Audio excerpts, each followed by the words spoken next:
ओम गुरुर्ब्रह्मा गुरुर्विष्णु गुरुर्देव महेश्वर गुरुर्साक्षात् परम ब्रह्म तस्मै श्री गुरुवे नमः। कथा सीता जी की विदाई की कथा। सीता जी विदा हो गई। तुलसीदास जी कहते हैं कि जनक और सुनैना जी वापस आते हैं। जनकपुर आना उन्हें अच्छा नहीं लगता। बार बार पालकी की ओर देख रहे हैं। वैदेही की रटन हृदय में चलती रहती है। सुनैना जी समझ गई कि महाराज आज बहुत व्यथित है, मतलब चिंतित है। घर आते हैं, मेहमानों को विदाई देते हैं, फिर अपने सूने आंगन को देख के रोते हैं। कुसकेत सतानंद जी और सुनैना जी महाराज को सांत्वना देती है। महाराज धीरज रखो, पुत्री को ससुराल जाना जीवन में ऐसा गड्ढा बन गया जो जिंदगी भर भरा नहीं जा सकता। आज आपके साथ हुआ है, ऐसे ही सभी के साथ होता है। बेटा बेटी सबको होता है। कोई बेटा की शादी करता है, कोई बेटी की शादी करती है, कोई बहू लेकर के आती है, कोई अपनी बेटी को विदाई करती है। ये जो है संसार का नियम है। पालकी आगे बढ़ती है अयोध्या की ओर। रास्ते रास्ते में वास करते हैं। पालकी को कोई जाने नहीं देता है, क्योंकि जनकपुर से कन्या आई है। दशरथ जी को भी तो बहुत पहचान है, जाने माने हुए तो चक्रवर्ती राजा थे। जैसे जनक जी थे वैसे वे भी थे। कन्या को कौन नहीं देखना चाहता है। रास्ता में रोक रोक करके जो है कन्या को देखती है, पुत्र वधू को देखती है। बीच बीच बरबास करी मग लोगन सुख देत, अवध समीप पुनीत दिन पहुँची आए जनेत। रास्ते में ठहरते ठहरते बरात 4 बहुओं को लेकर के शुभ दिन अवध में पहुंची। अवध में उनके सम्मान के लिए भव्य तैयारी हो गई थी। अवध में उत्सव हुआ। अबीर गुलाल उड़ने लगे, बाजा बजने लगे। स्त्री जो है मंगल गीत गाते हैं। सब आनंद में डूबे हुए हैं। राम के विवाह के बाद उनके आने पर लोगों के मन में आनंद समा नहीं रहा है। अवध की स्त्रियां दौड़ी दौड़ी डोली के पास आई और पर्दा उठा के देखने लगे। पुत्र वधू को ध्यान से देखती है, उनकी बलैया ले रही है, आशीर्वाद देती है। अवध की तीनों रानियां जो है हर्ष से पागल उठी है। नव दंपति के स्वागत के लिए कौशल्या माता राजभवन के चबूतरे पर खड़ी है। चारों दंपति राजभवन के आंगन में आते हैं। आनंद का माहौल। वशिष्ठ जी की सूचना कौशल्या जी के चारों नव दंपति को स्वागत करती है।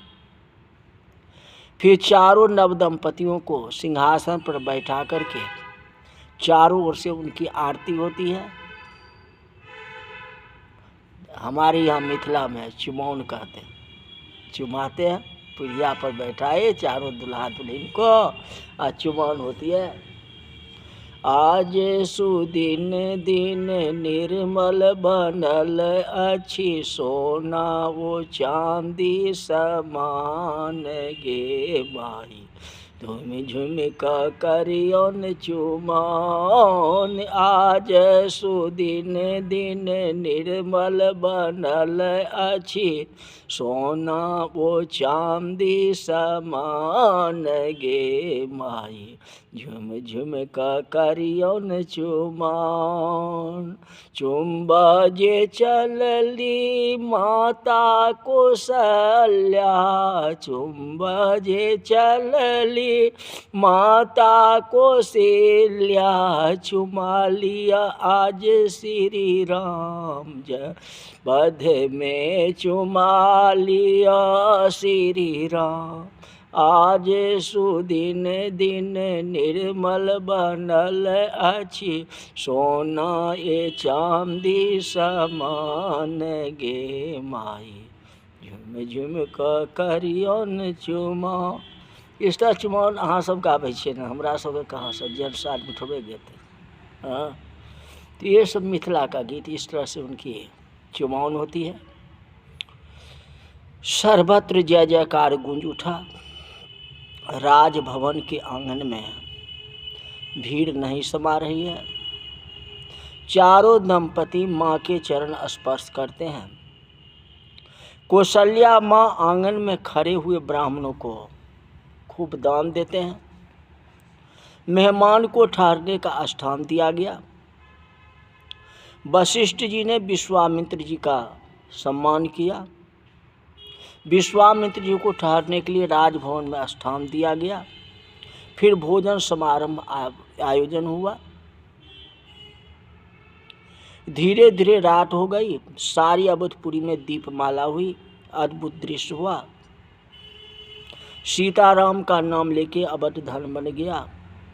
चारों नव दंपति रनिवास में हैं। सब कार्य संपन्न होने के बाद अवधेश रनिवास में आते हैं। रानियां पुत्र और पुत्र वधू हैं, उनकी स्वागत करते हैं।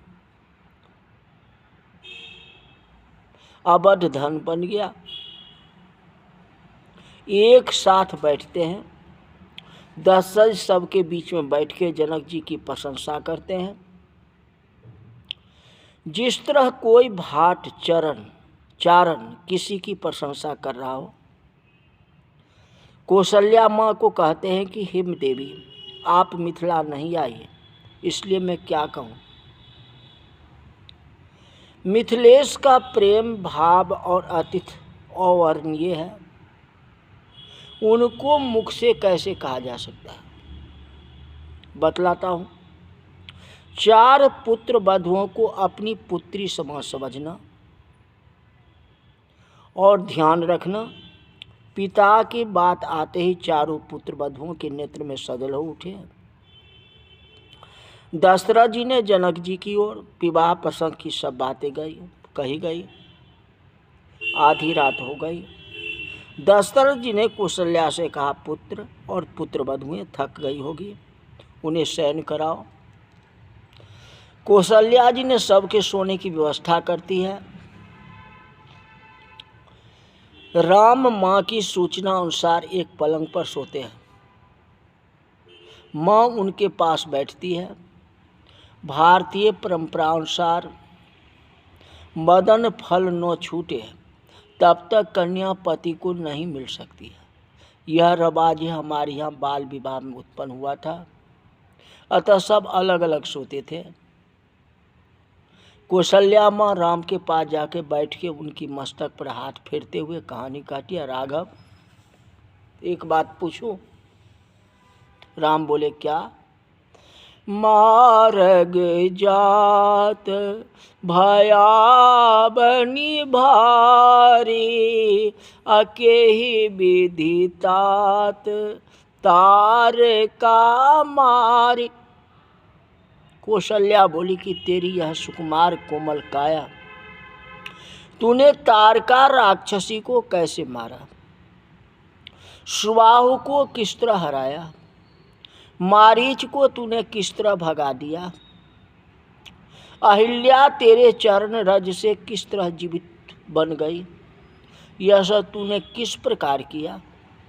किसी से भी जरा सानो खिसकने वाला धनुष को तूने किस प्रकार उठा लिया। तू मेरा पुत्र है ना। मुझे तेरी प्रशंसा नहीं करनी चाहिए, फिर भी मैं जाने बिना नहीं रह सकता। मार्ग जात भया बनि भारी, केहि विधि तात तार का मारी। सकल अमानुष कर्म तुम्हारे, केवल कौशिक कृपा सुधारे। कहते बेटा तेरे कार्य लोकोत्तर है, मानव जो न कर सके ऐसे कार्य तूने किया। कौशल्या एक स्नेहशील माँ होकर के पुत्र की प्रशंसा कर रही है। आखिर भारतीय माता है ना।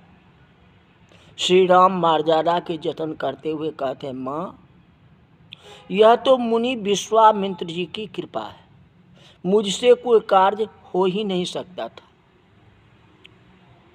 केवल कौशिक कृपा सुधारे।